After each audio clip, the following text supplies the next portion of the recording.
Moro! Touhutaan taas vähän perinteisempien erätaitojen parissa. Katsotaan vähän sitä taulan tekemistä. Taula on siis semmoinen vanhanaikainen perinteinen sytyke, mitä on käytetty tulusten kanssa. Ja se tehdään taulakäävästä. Mulla on tässä tämmöinen tuore taulakääpä mukana. Me kuoritaan tästä toi kova pintakerros pois. Sitten tää pehmeä pillistö pois täältä alapuolelta. Jäljelle jää semmoinen ruskea maltokerros, josta se taula sitten tehdään. Niin katsotaan vähän sitä, miten semmoinen hoituu. Ja sitten tehdään vähän tuommoista erähenkistä ruokaa. Mulla on pari pientä itse pyydettyä kalaa mukana. Sitten mulla on itse kerättyjä sieniä ja kaupasta on pari perunaa ja yksi sipuli, niin tehdään niistä ruokaa avotulella. Tervetuloa mukaan puuhastelemaan.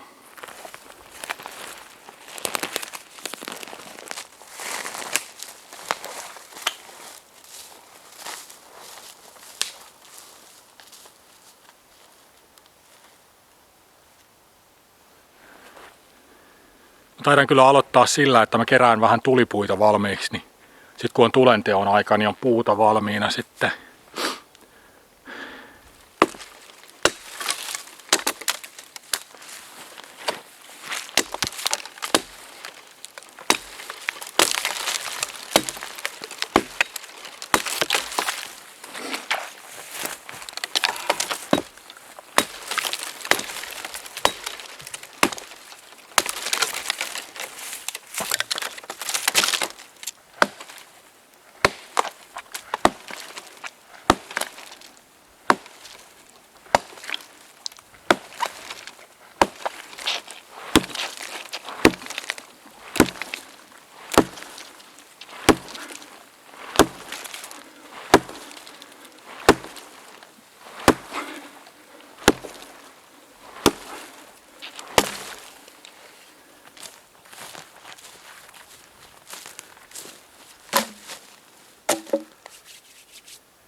All right. Katsotaan sitten, miten mun omatekoinen puukkoni suoriutuu tosta käävän kuorimisesta. Mä en tiedä, onko sillä mitään merkitystä sinänsä, mutta mä oon aina aloittanut tästä niinku kovasta kuoresta sen kuorimisen.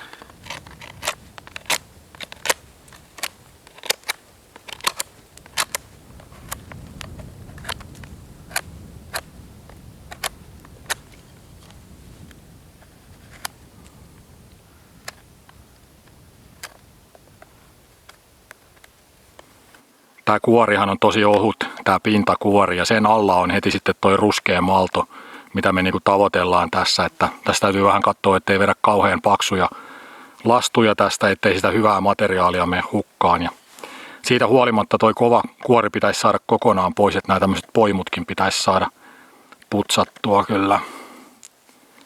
Taulakääpähän on yleinen lahottaja kääpä koivuissa, ja mä en itse asiassa tiedä, onko sitä muissa puissa edes, mutta koivuissa ainakin yleisesti näkee. Ja toi sivuprofiili on aika tunnistettava, että se yläreuna laskeutuu tuolla ja alaspäin ja sitten alareuna on aika lailla vaakatasoinen tuolla lailla, niin siitä profiilista pystyy jo paljon päättelemään. Ja sitten kuori on harmaa tai valkoinen, se tietysti vaihtelee ja sillä lailla. Ja joo.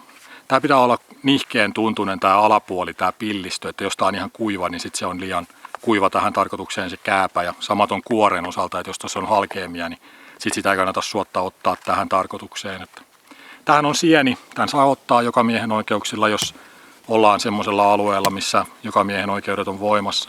Ei näitä huvikseen kannata kerätä, tämä on kumminkin niin kuin tärkeä lahottajasieni siellä metsässä, ja sillä että ottaa tämmöisen yhden vähän isomman, niin tästä saa paljon taulaa sitten.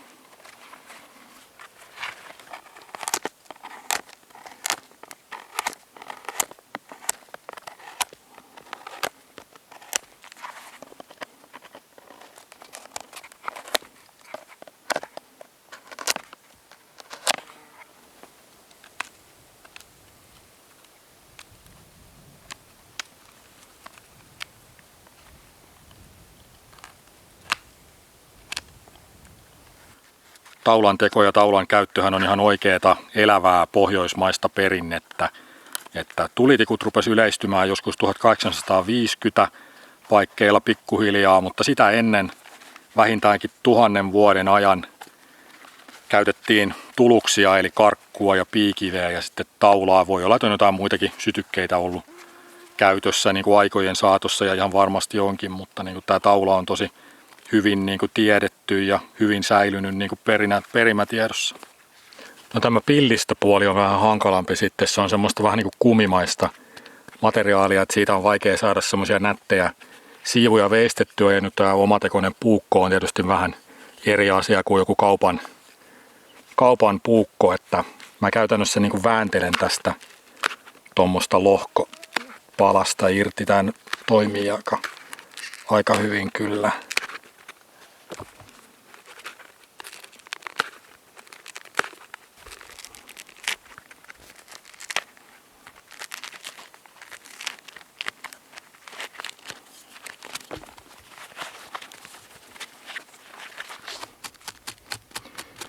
Tämän pillistöpuolen saaminen ihan puhtaaksi on vähän konstikasta ja tämä olisi sitä helpompaa, mitä paremmassa terässä puukko olisi, mutta mulla taitaa nyt tämä mun omatekoinen puukkoni olla vähän kyllä liian tylsä, kun kauhean vaivalloista jotenkin. Tästähän jää siis tommonen muutaman millin paksu niin kuin kerros vaan sitten, riippuu ihan siitä kuinka huolellinen on ollut kaikissa näissä sitten. Tästä tulee nyt niin kuin pinta-alallisesti ihan hyvä palanen taulaa, mutta tosi ohutta jo valmiiksi tämmöistä. Joo, ei tämä nyt vielä ole niin kuin täydellinen missään nimessä, mutta alkaa olla kumminkin siinä paksuudessa tavallaan, että näkee tästä, että minkämoista lätyskää tästä sitten tulee. Ja mulla on puukko nyt hiukan liian tylsä, tää tuppaa niin kuin hajoamaan mun käsissä, että joutuu liian kovakouraisesti käsittelemään, niin mä en viitti nyt hajottaa tätä enempää, mutta sitten seuraava vaihe tästä on liottaminen, että sitten sitä liotetaan koivun tuhka liemessä. Koivun tuhkaa vaikka kourallinen veteen ja sitä keitetään joku vartti, niin siitä irtoaa sitä lipeää ja sitten taula sinne sekaan, niin se saa olla muutaman päivän siellä, niin se muuttaa sitä koostumusta, että sitten seuraava vaihe siitä on, että sitä niin kuin koputellaan kepillä niin kuin litteemmäksi, että siitä saadaan niin kuin tasaisemman paksunen ja parhaassa tapauksessa tietysti vielä niin kuin levennettyä, laajennettua tavallaan sitä pinta-alallisesti isommaksi näin. Mulla on yksi liotettu kääpä tuossa mukana, niin jatketaan siitä koputteluvaiheesta, mutta tätä pitäisi tosiaan hiukan vielä putsata ja sitten laittaa siihen lipeyintiin, niin sitten tämäkin pääsee taas eteenpäin tässä prosessissa.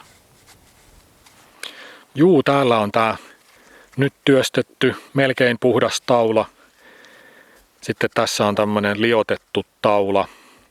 Ei tämä nyt oleellisesti erinäköinen ole täältä alapuolelta, mutta kyllä mä ton niinku huolellisemmin on kumminkin käynyt läpi terävämmällä puukolla. Ja tämä saa olla monta päivää siellä liemessä ja siihen käy myös ruokasooda, jos ei halua tehdä sitä koivun tuhkaa lipeää. Niin vaikka ruokalusikallinen ruokasoodaa veteen ja sitten toi taula sinne astiaan upoksiin ja kansi päälle, se alkaa haista vähän omituiselle siinä sitten. Saa olla monta päivää. Joo, sitten sitä liotettua taulaa nuijitaan vähän ohuemmaksi, että siitä tietysti halutaan saada niin kuin maksimimäärä sitä taulaa siitä, niin se vähän niin kuin leviää ja saa ne paksummat kohdat ohennettua sitten ja näin. Niin jossain puitten välissä vaan sitten sitä ei mitenkään niin kuin väkivalloin hakata niin kuin leveämmäksi, ettei se niin kuin repee, vaan sillä niin kuin pikkuhiljaa naputellaan sitä niin kuin ohuemmaksi ja leveämmäksi.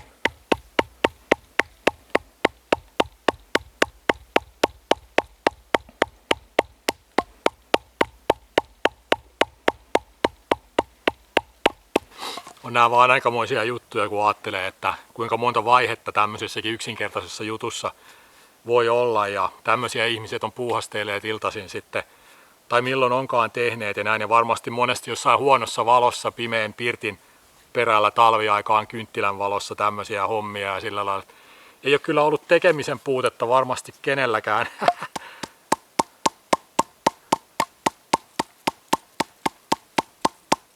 No sit kun se on nuijittu ohueksi ja saatu se vähän niin kuin levenemään se materiaali, niin sitten se vaan kuivataan ja sitten se on valmista käyttöön. Että tämmöistä vähän niin kuin nahkamaista, pehmeitä ja joustavaa siitä sitten tulee. Ja Tästä niin kuin repästään palanen.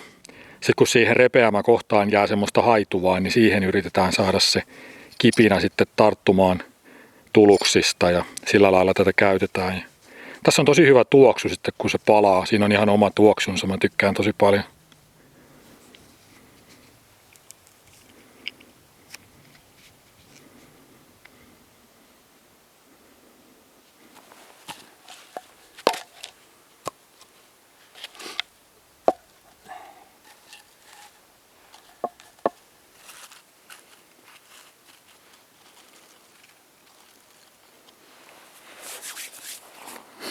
Tämä on aina jännittävää, että kuinka kauan menee, että saa kipinän tarttumaan taulaan.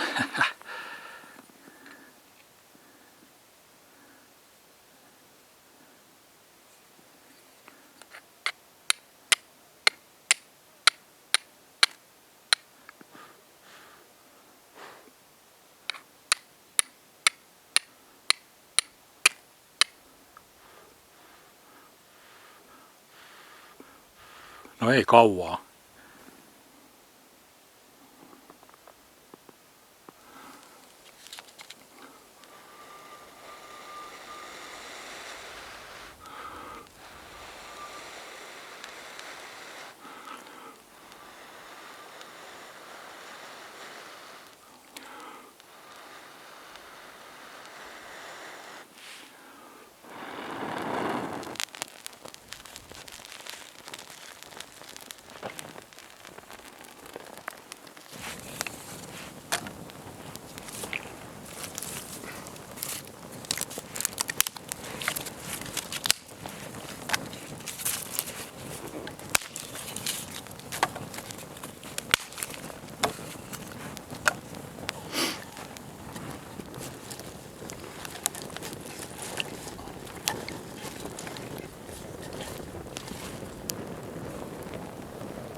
Näitä tuluksia varjellaan tietenkin vähintään yhtä hyvin kuin varjelisi omaa henkeensä, eli kerään nämä heti tänne suojaan. Sitten jos tulisi kaatosade, niin sitä täytyy käyttää mielikuvitusta, että missä tämän saisi pysymään kuivana tämän tuluskukkaron.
No sitten sitä ruokaa. Mulla on 2 tällaista pikkukalaa, tosi pieni hauki ja pieni ahven. Siinä oli nyt mun kalansaaliit, niin näillä mennään. Sitten mulla on suppilovahveroita ja 1 tämmönen vaaleaurakas. Tosi hyviä sieniä. Pari perunaa, sipuli. Täällä on suolaa. Mä en muista, onko mä näyttänyt tätä. Tää on hirven sääriluuta tää astia. Suolaa siis tuolla.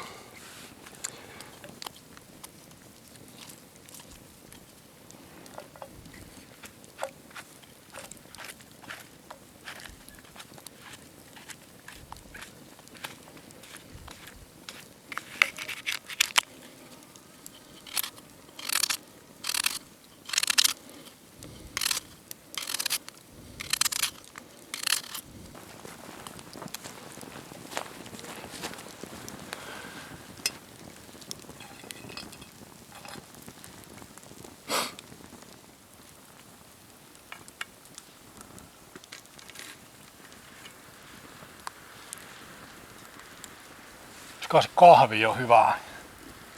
Kyllä sen pitäisi olla.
Hiljasta on ja tosi kaunista. Täysin tyyni järven pinta ja viimeiset auringon säteet ennen kuin se menee tonne puiden latvojen taakse.